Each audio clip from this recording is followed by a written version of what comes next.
सध्या आसाममध्ये निसर्गाचं भयंकर असं तांडव पाहायला मिळत आहे। मागच्या काही दिवसांमध्ये आलेल्या अभूतपूर्व अशा पुरामुळे संपूर्ण राज्य संकटामध्ये सापडलंय। तब्बल 66 लोकांचा आतापर्यंत दुर्दैवी मृत्यू झालाय। या पुराची दाहकता एवढी मोठी आहे की राज्यामधील 6,55,000हून अधिक नागरिकांचे जीवन हे पूर्णपणे उद्ध्वस्त झालंय। आसाम राज्य आपत्ती व्यवस्थापन प्राधिकरणाच्या ताज्या अहवालानुसार शिवसागर, चराईदेव, जोरहाट तसेच दिब्रुगड आणि गोलाघाट या जिल्ह्यांमध्ये परिस्थिती अत्यंत हाताच्या बाहेर गेली आहे। एकट्या शिवसागर जिल्ह्यामध्ये 2,90,000पेक्षा जास्त लोक पुराच्या विळख्यामध्ये आहेत। तब्बल 810हून अधिक गावं पूर्णपणे पाण्याखाली गेली आहेत। 35,000 हेक्टरवरील शेतीचं पीक हे सडून गेलंय।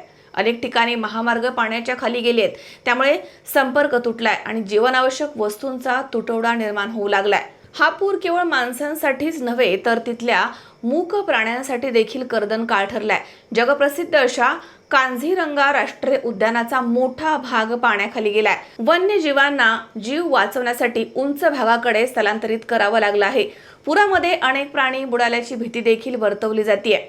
दुसरीकडे सखल भागामध्ये शहरांमध्ये अगदी गुवाहाटी सारख्या मुख्य शहरात देखील घरांमध्ये कंबरभर पाणी साचलंय।